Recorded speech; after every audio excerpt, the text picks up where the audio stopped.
All right, guys, what's up? What's up? What's up? This is DB talking now. DB talking birds. DB talking Philadelphia Eagles. Happy Saturday, everyone. I was on earlier, but I was having some technical difficulties, so we're gonna have to do this again, guys. We're gonna get into a lot. Obviously, we're gonna go over some of the game predictions for tomorrow. Talk about the different matchups, things like that. Probably continue our conversation from last night, talk about the Washington football team and the Dallas Cowboys game quite a little bit. Obviously, I have a little bit of a different setup here today.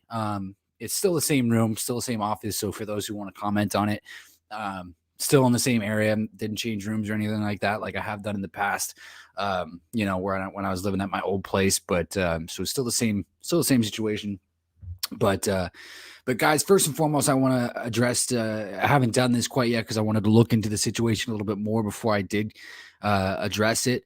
I want to give a shout out to the late wide receiver Demaryius Thomas, former Denver Bronco and New York Jet wide receiver. Obviously, was on the Super Bowl winning team for the Denver Broncos when they won Super Bowl 50. Obviously, a phenomenal wide receiver who had been to 5 Pro Bowls. Just a great wide receiver. He passed away, unfortunately, was suffering from seizures over the past year. Had a seizure in the shower, and it took his life. Guys, as someone who suffers with seizures and epilepsy, I completely understand how that goes. It's not an easy thing to deal with. So my heart goes out to his family, his friends, and anybody close to Demaryius Thomas and things of that nature. So, um, but moving on, guys, I just want to come out and say, let's get into it. Let's start talking about some certain things about around the NFL as we normally do. Guys, first and foremost, I saw a tweet that came out from Paul Domowitch, and it shouldn't have caught me off guard, but it did catch me off guard because he sort of highlighted something specific regarding Jalen Hurts. That I hadn't really thought about before, and it was this. His tweet was Jalen Hurts is only completing 49% of his passes beyond 3 yards. That's insane. That's insane. That's absolutely horrible. Absolutely horrible. Guys, it's only about a quarter of a first down. It'd be one thing if it were like 49% of his passes beyond 10 yards, but it's 3 yards. It's 3 yards we're talking about. That's absolutely horrible. That doesn't that doesn't indicate an accurate quarterback. And obviously we know that is one of the things that Jalen Hurts is struggling with is the ability to be accurate in the passing game, which is the one thing that's keeping him from probably being a starting quarterback for the Philadelphia Eagles for a long time or past this season. So, guys, take off your your shades. Look at the problem. Look at the issue. The answers are right there. The evidence is there. He's having a hard time completing. He's having a hard time throwing the ball accurately. 49%. 49%. 49% above 3 yards. Are you kidding? Are you kidding me? That's absolute hogwash. It's absolute hogwash. It's absolutely horrible. It's absolutely horrible. Um, like me personally, I gotta be honest with you. Me personally, like I agree with Joe Banner. Obviously Joe Banner was on Inside the Birds with Adam Kaplan and Jeff Mosher the other day, and pretty much came out and said, I think that in this day and age, like to have a successful quarterback, like the quarterback has to be able to, you know, successfully and adequately manage the game from the pocket. And he's right, and I agree with that. I agree with that sentiment. You have to be able to successfully and adequately manage the game from the pocket accurately. Accurately. Jalen Hurts hasn't been able to do that consistently. And he hasn't really been able to do that greatly when he has shown glimpses of possibly being able to do that. Like it's not like it's not like it's not like a rookie season for an above average prospect, coming out of college. It's not. It's like Tim Tebow-esque. It's Tim Tebow-esque, and that's part of the problem. That's part of the problem. It's Tim Tebow-esque, and that's part of the allure, and it's also part of the problem. So that's something that we're going to get into, that we're going to talk about, obviously, and so we'll talk a little bit about that in a little bit. I also want to talk a little bit about the linebacker prospects, because the possibility that Howie Roseman could change the way that he addresses the draft, in April, is a possibility. There's always a possibility that Howie Roseman could, go off course from what he has done in the past and takes, a linebacker earlier than normal. So we're going to talk about a little bit about these linebacker prospects, some of which include, Devin Lloyd, who I believe plays for Georgia, Christian Harris, who plays for Alabama, it's Nakobe Dean, who plays for Georgia. And he's Nakobe Dean is actually the one that I like the most. Reason being is because he's kind of like the do-it-all linebacker, 6 foot, 225. He's really, really fast. And has great pass rushing ability as well. And so like he's earned a 91.9 pass rushing grade, and a 90.8 coverage grade this season. So that's pretty good. That's pretty good for the Georgia Bulldogs. Got to be honest. And the Georgia Bulldogs, obviously, as we know, they're no slumps or anything like that. They're no slouch when it comes to the defensive side of the football. So, and there's also Chad Moma, who's also one of those guys. I don't know much about Chad Moma, but I know that he runs well. He's pretty good at play recognition and things like that. So there's always obviously going to be guys that you can look at before the pre-draft process begins, and guys that after the pre-draft process starts, things like that, like the combine. And obviously, Mike Nixon was in the chat last night and brought up a great question, which is, are we going to have a combine this year? Which I certainly hope we do. Do I think that we're going to have a combine this year? I hope that we do. And obviously the combine didn't exist last year because of COVID, and everybody went through that, and I think if they do the combine this year, and I think that they will, I think that they're going to do it with precaution, and maybe they'll spread it out over a longer period of time than they normally do, just to try and keep, the attendee numbers down, things like that. I'm not sure. We'll have to see how that all pans out. But guys, I also want to talk about, obviously, Rob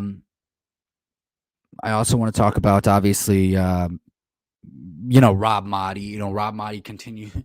Rob Maaddi's kind of been on the Philadelphia Eagles rumor mill lately, and saying that, there's no way in hell that Russell Wilson has indicated that he wants to be traded to Philadelphia, and doesn't believe that Philadelphia Eagles or Russell Wilson is going to happen, and da.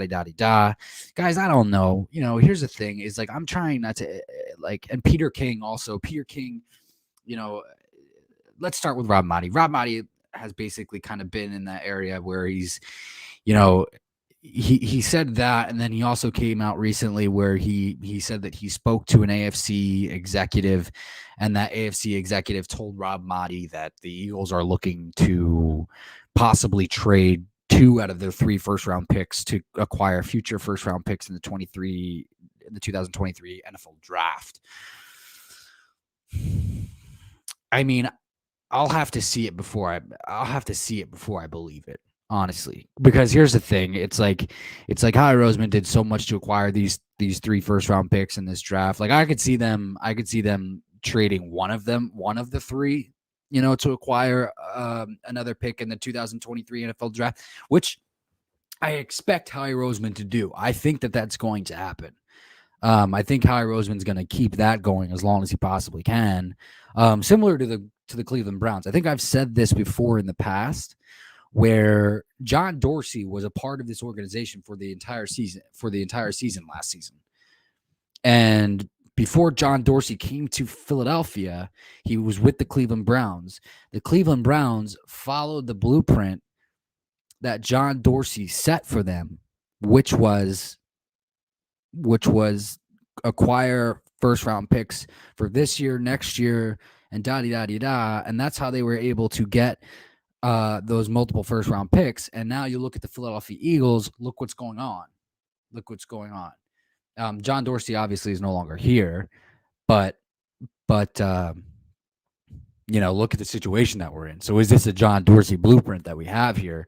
It's possible. John Dorsey wasn't the GM for the Philadelphia Eagles, but he was a consultant. So it's possible that, it's like, hey, Howie, this is a good way to go. Let's try this. And so that's possible that they went that way because that's some of the advice that John Dorsey gave to Howie. That's kind of the whole responsibility of a consultant is to advise, advisor, consultant, whatever you want to call it. It's, their responsibilities pretty much are the same. And are very synonymous with one another. So, here's the thing, getting back to what Rob Motti said, I don't see Howie Roseman trading 2 out of the 3, like getting rid of the two out of the 3 first round picks this year to acquire 2023 NFL. So whichever AFC executive that was that told Rob Motti that, I just don't see that happening, because if that were the case, that wouldn't separate you from any other NFL team when it comes to this year. The only thing that I could see, reason for that is if they were looking at a quarterback like Bryce Young out of Alabama, and it's possible. That's possible, but I know that this is what I believe to be true. I believe that Howie Roseman does like Kenny Pickett. I believe that Howie Roseman does like Kenny Pickett. And I think Kenny Pickett likes the Philadelphia Eagles. Obviously, as we know, that Kenny Pickett came out recently, had an interview, and pretty much admitted that, he was a big Philadelphia Eagles fan growing up. Him and his father always used to go to the games together, was a big Donovan McNabb fan. So, I guess that's a plus, if by the end of the pre-draft process, when it comes to the draft in April, we're big fans of Kenny Pickett, and we're looking for our team to draft Kenny Pickett. Like that would be cool. That would be cool to know that Kenny Pickett is interested in becoming a Philadelphia Eagle. So, we'll have to see how that plays out and things of that nature. So, yeah, we'll just have to see. We will just have to see. The other thing too is this: it's going to be really interesting, because I don't see Howie Roseman. I don't see Howie Roseman doing that either, because there's a lot of overhaul that needs to take place, like a lot, especially when it comes to the defensive side of the football. You know what I mean?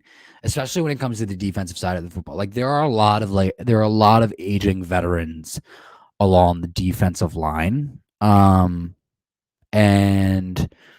they're going to have to start replacing these guys as soon as this year.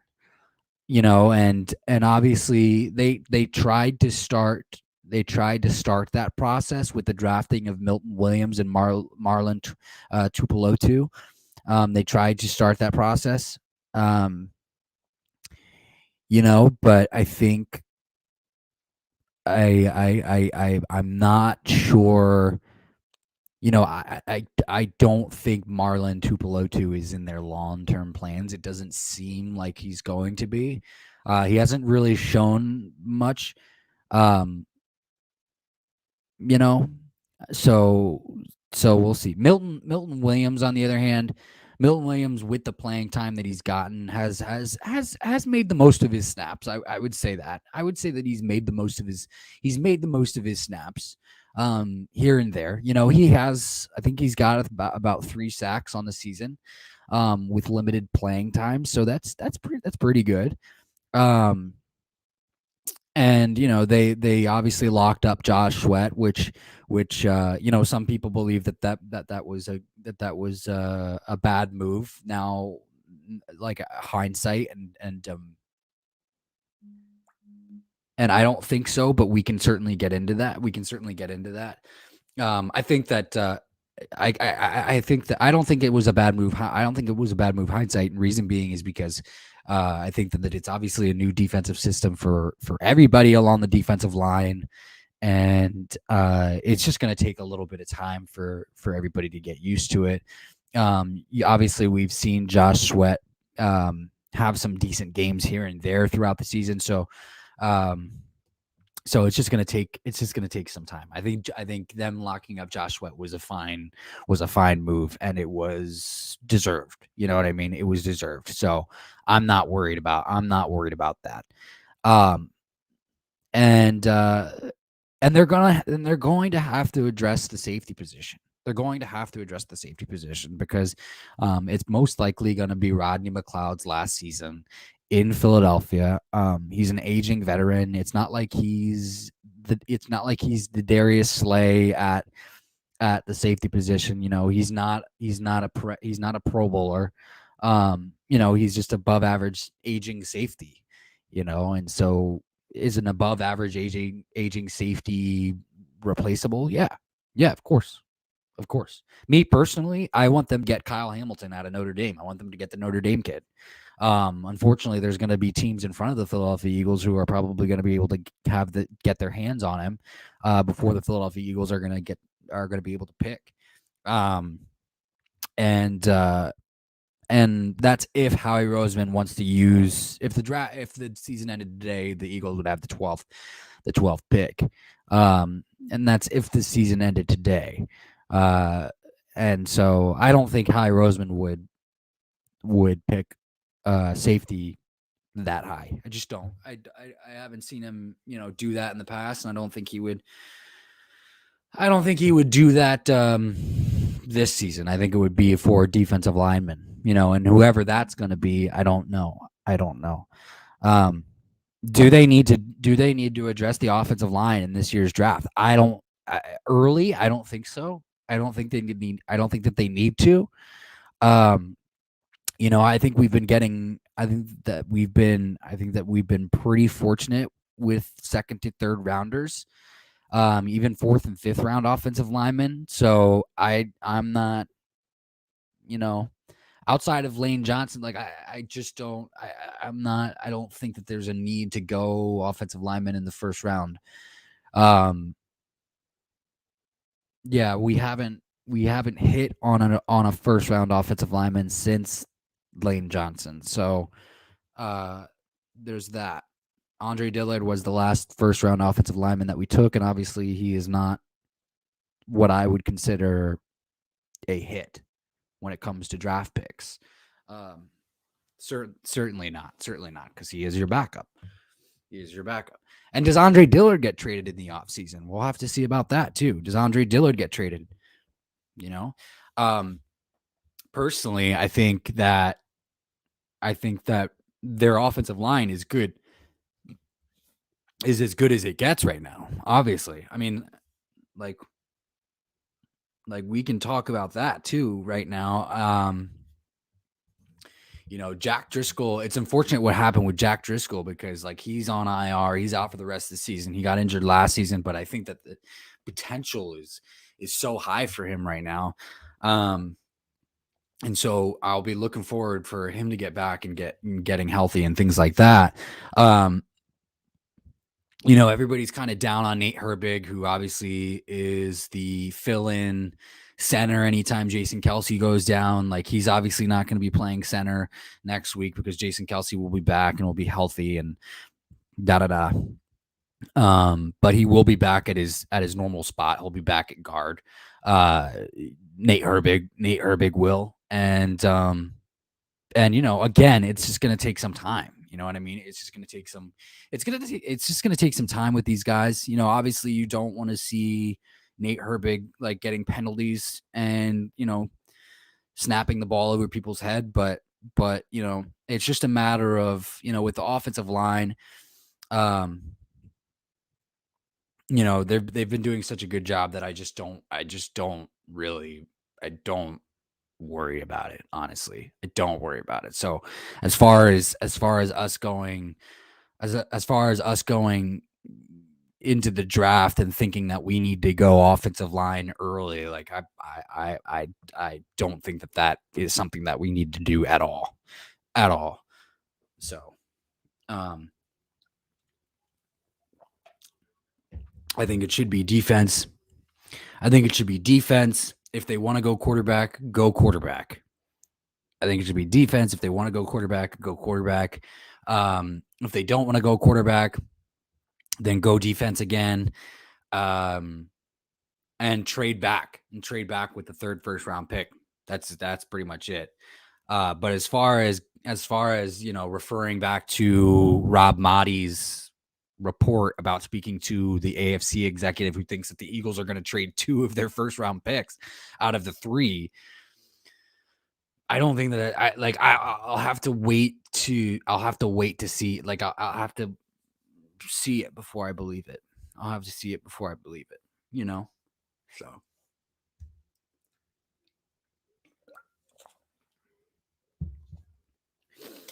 But it is a windy, cold day here in Arizona. This is DB Talking Now, DB Talking Birds, DB Talking Philadelphia Eagles. Sometimes I just do random shit just to make myself laugh. Because that's what's most important.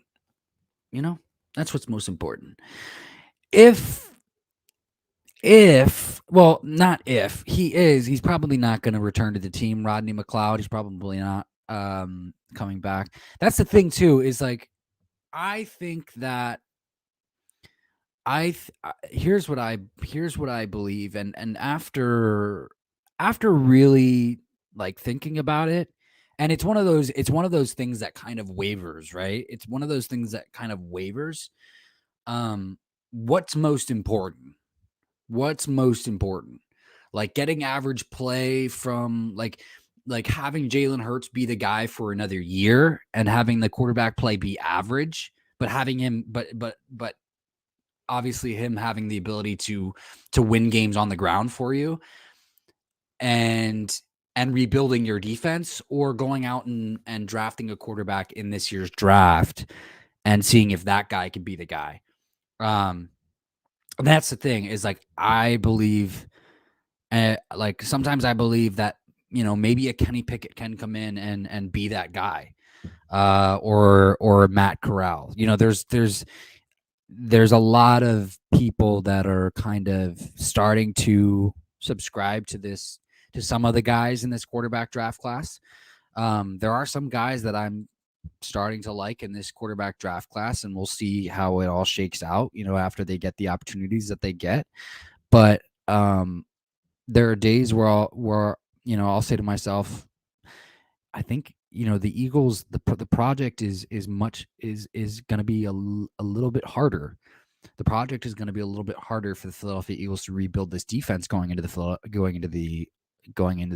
offseason at the end of the year.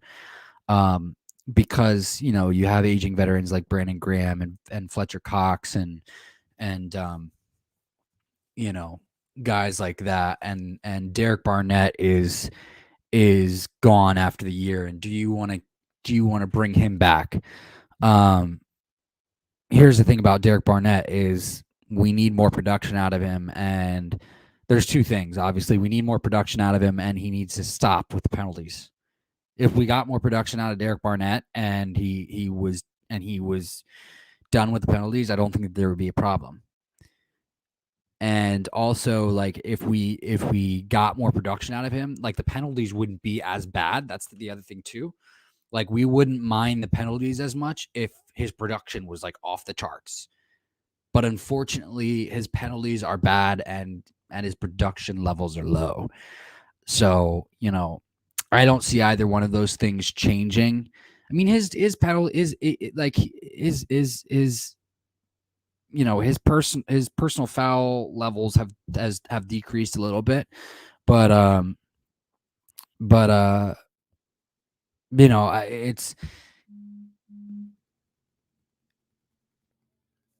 it hasn't been enough to keep him around, and so therefore I don't think that there's going to be I don't think they're going to re-sign him. So that's my point exactly. G Gaia, what's up? Happy Saturday. Please like and subscribe. I haven't seen you in here before. G says Derek Barnett is acting like a tool lately, thinking he doesn't have to try his hardest. Yeah, I think that I gotta agree with you there. I think that that's true. One, my thing with that pick, honestly, is like when we chose Derek Barnett, I wasn't entirely high on the draft. I wasn't entirely high on the draft pick either. I know that he was super productive in college. But I wasn't entirely high on the draft pick, and obviously, he had the greatest fumble recovery of all time in the Super Bowl. But yeah, he's just been acting like a baby. He's been acting like a baby, and that's my whole point. Is like, dude, your production doesn't match your attitude. Your production doesn't match your attitude. Like, you need to produce. You need to produce, bro. Produce. Like, if you produced at the level that you think you can produce at, then the penalties probably wouldn't be that big of a deal to us. But you're not producing.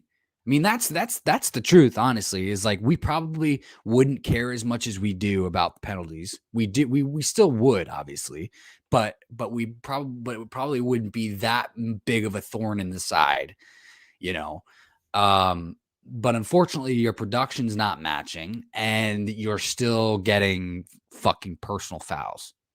So you complaining about it is childish, and just, we don't want to hear it. We don't want to fucking hear it. It's that simple. So that's my point. That's exactly my point. Is like, that's going to be another body, another guy along the defensive line, on the defense as a whole, that they're going to need to look to replace. You know what I mean? So it's like, the Eagles, they're going to have a huge project going into the offseason. So, that AFC executive who told Rob Maaddi that the Eagles were probably going to trade 2 of their first round picks out of the 3 that they have in this year's draft just to acquire more for next year is probably incorrect. Because they need to rebuild it on both sides of the football. The good news is that, we have, like, on the offensive side, like, we have Dallas Goedert, obviously, we have Miles Sanders, Devontae Smith, so that's a good young core there. But on the defensive side, like, shit needs to look good. Shit needs to get better. And obviously, there's the quarterback situation that comes into play, which is, what do they decide to do? I think Kylie Roseman likes Kenny Pickett. One, I think Kylie Roseman likes Kenny Pickett, and so I think that's gonna be something that we're probably going to be talking about a little bit more as we go along here, and we'll see how that plays out. But because we know that Kenny Pickett likes Philadelphia. He grew up an Eagles fan, was a huge fan of Don McNabb. So that's definitely going to be something that we'll be talking about, I believe. But we'll get there when we get there. Or they just roll with Jalen for another year.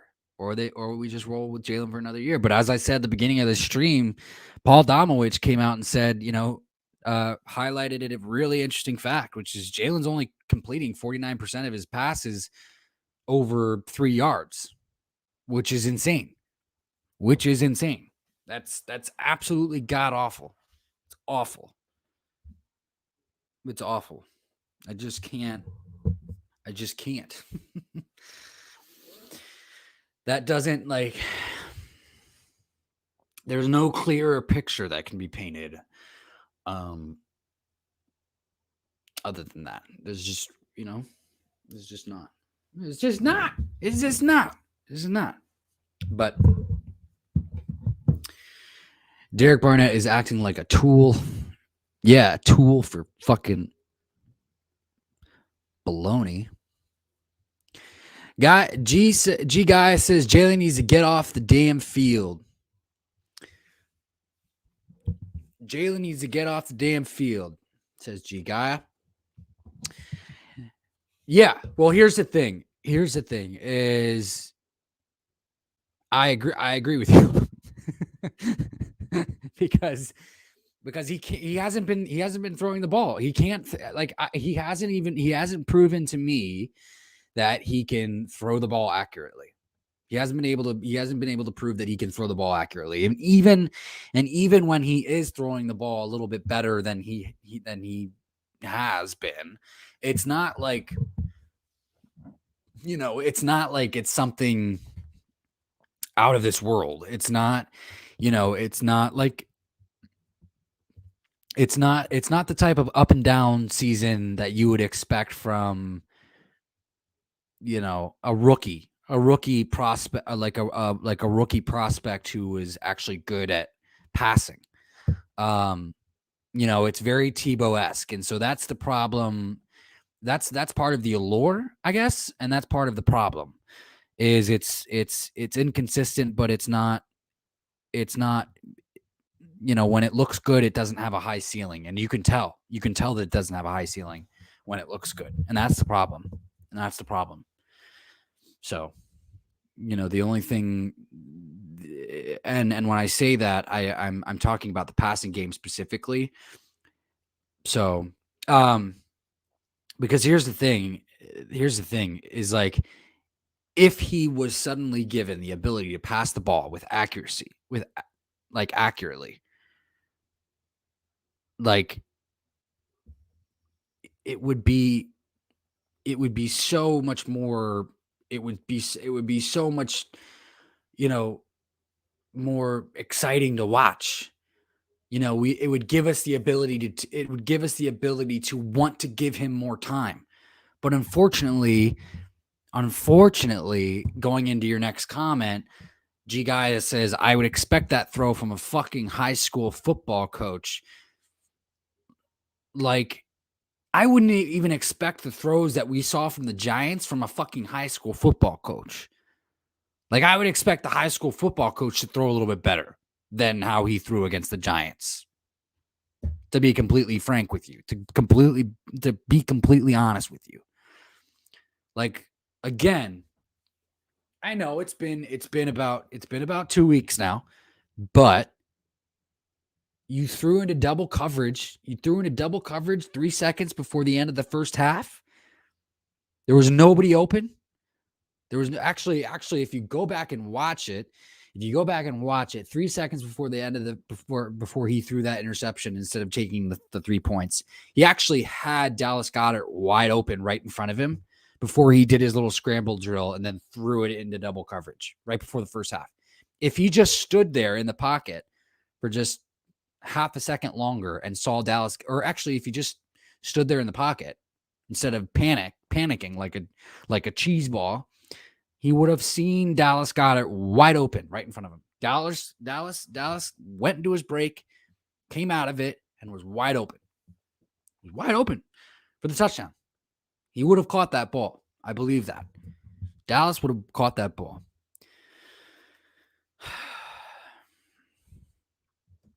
So it goes back to what Joe Banner said on Inside the Birds 365 with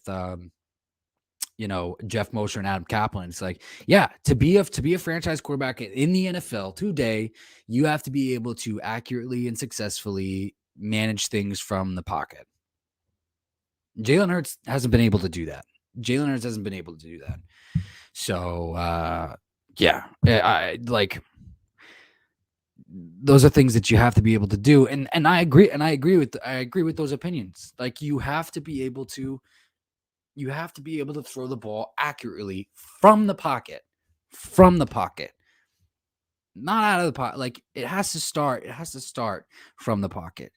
And if you can't do it from the pocket to begin with, what the fuck? I have some other like we can get into this because it's fine. Because I could talk about this all day long. Like, here's the other thing too. This dude is the son of a coach. Like, he's the coach's son, right? He played quarterback since he was like 5 years old, right? Brian Johnson, or whatever, our quarterback's coach name, has known Jalen Hurts since he was like 5 years old. How is this still a problem? Is my question. How is this still a problem? And you can't tell me that this has been overlooked if you're a coach's son. Like that's the thing. That's the thing too. Is like there's so many people that want to bring this up, that bring up this topic, and then they say, well, he's efficient in other areas, like when he can run with the football. No. If you're a coach's son, the coach is going to say, yeah, but you need to do this. You need to make sure that you can do this because at the pro level, like they're going to make sure that you need to be able to throw the ball. That's what they're going to say. So like so this is on Jalen. Jalen needs to figure it out. G Guy says it's probably because the NFL is getting pimped out politically, so they get a bunch of soft players now because the real manly player don't go with their agenda.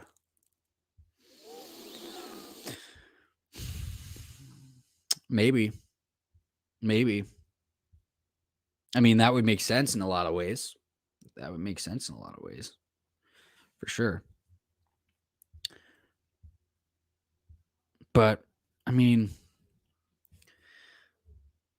so Jalen would be the soft player in this situation.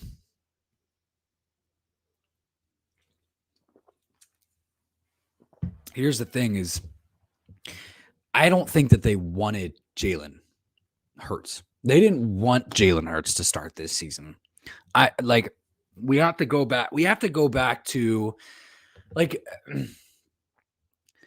Does anybody remember how like off-put Howie Roseman looked at that press conference, at his first press conference with Nick Sirianni? Like he looked shaken. It was his first press conference, I believe, that he gave post Carson Wentz trade. And it just happened to be it just also happened to be the I think so. I think that was right. It was the first. I believe it was the first public press conference that he gave post Carson Wentz trade, and it just also happened to be the same one. It just also happened to be the same one with Nick Sirianni, and Howie Roseman just looked so off put. I don't think that they wanted Jalen to start. They didn't. They certainly didn't. In fact, there were rumors that they wanted to go up and trade up with to the number 3 spot for Zach Wilson. But as soon as they found out the Jets were taking Zach Wilson, they didn't trade up.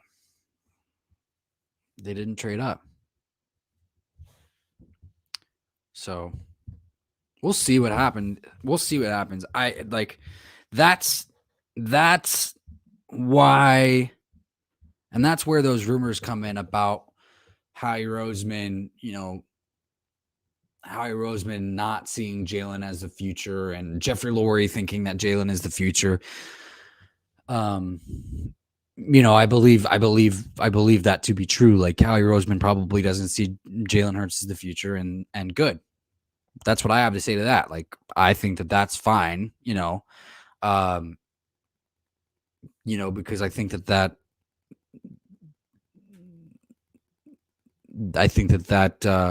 that means that you actually have your GM going out and he's going to go do his due diligence.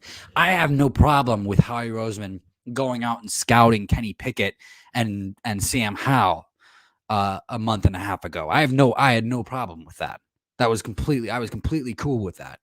That's a GM, and like, there are plenty of issues that I have with Howie Roseman, but I have no problem with him doing that, because that's a GM doing his due diligence.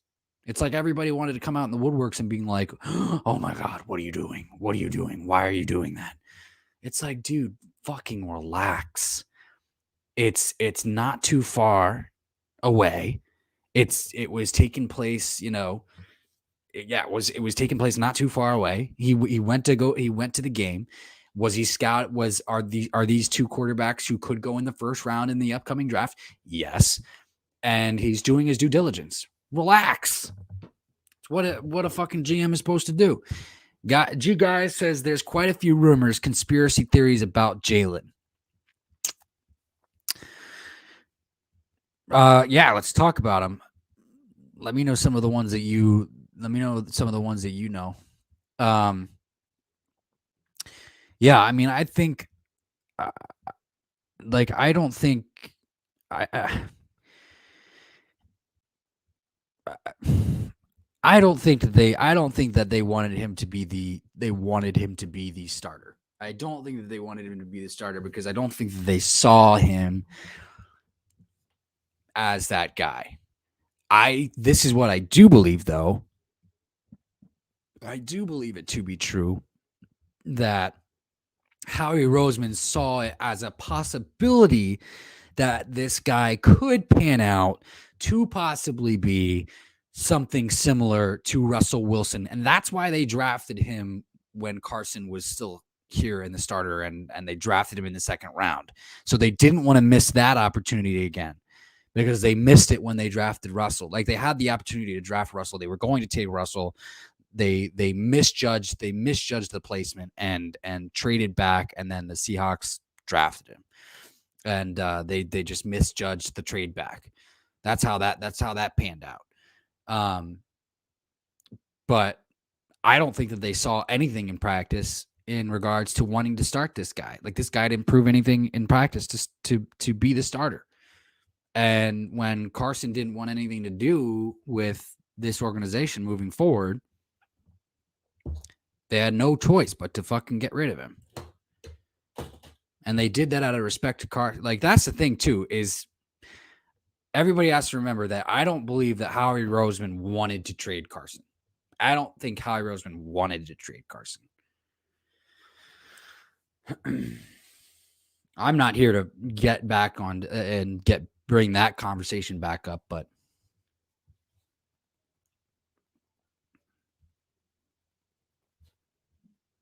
we can if you want. No.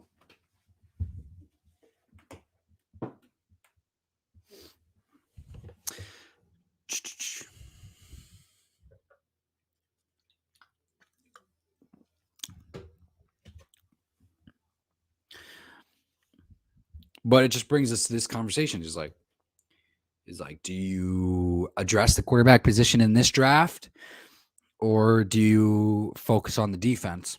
Or do you go out and trade for a veteran?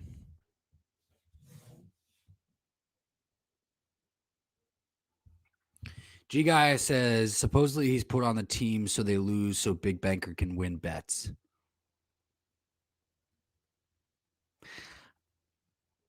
I haven't heard that one. I don't know about that. I don't know about that. That's the thing is like that's certainly assuming a lot. That's certainly assuming a lot. I don't know about that one. I mean, here's the thing: is there Jalen Hurts has won us some games throughout the season, so more.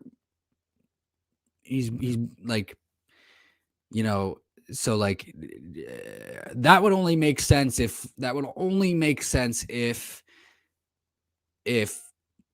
like Gardner Minshew was in and they had won the same amount of games and da or something if the numbers were closer together. They're not. Gardner Minshew came in, won the game against the Jets and da. Like, but Jalen Hurts has won us more games. Like, we started to turn things around with Jalen Hurts. So that whole that doesn't necessarily make sense because it's a lot for that big banker to it's a bad bet. One, if that's true, it's a bad bet for the big banker.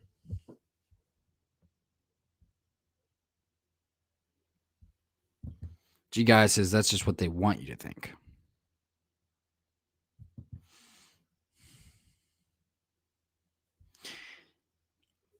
Yeah, but here's the thing: is like I'm in the middle, so I'm not for Jalen, and I'm not for Gardner Minshew. Neither. Like, here's the thing: is if Jalen can somehow acquire the ability to pass and do great, then that's great. Awesome. Show me. Prove it to me. Show me that you can get better in that regard. Please. I loved what I saw from Gardner Minshew. I thought Gardner Minshew did great. I thought his balls I thought his deep ball like were underthrown a little bit and floated a little bit against the Jets, but other than that, he was really good.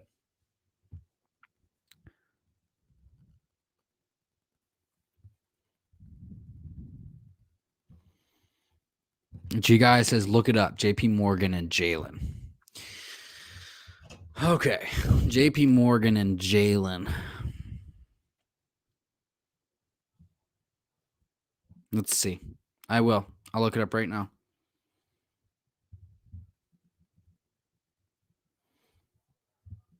JP Morgan, Jalen.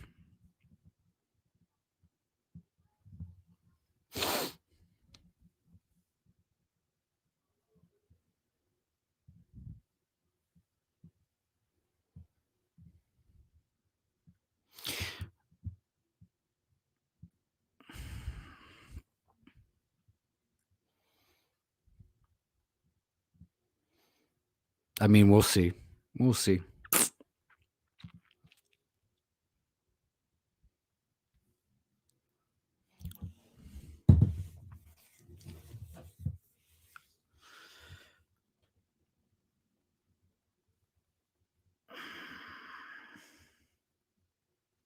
I mean, here's the thing is if that's the case and if they do lose, okay. If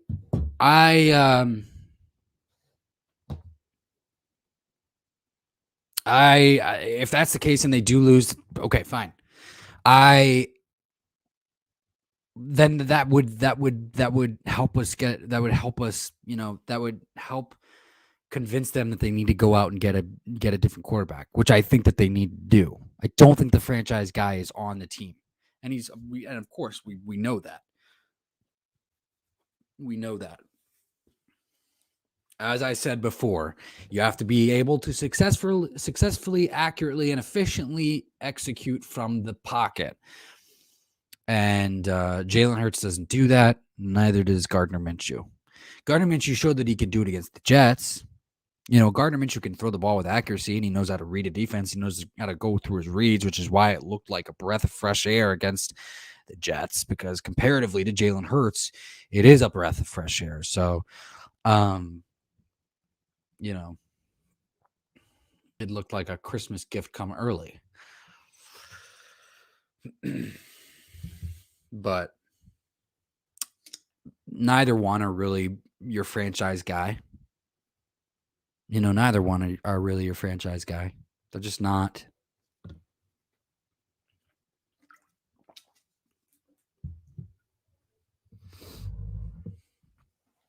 Jeffrey Lurie and Howie Roseman fucked it up. They fucked it up. They had a franchise guy. They fucked it up. They really did. You want to know how they fucked it up?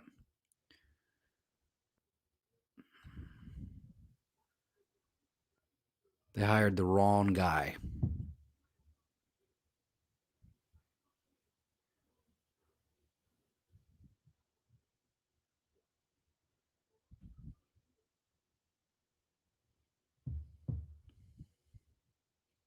So,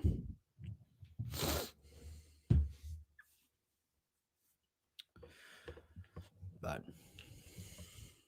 guys, I will be back on later. Later, we will be able to discuss the predictions for tomorrow. This is DB Talking Now, DB Talking Birds, DB Talking Philadelphia Eagles. G Guy, thank you so much for joining in, my man. It was great talking to you. Please like and subscribe.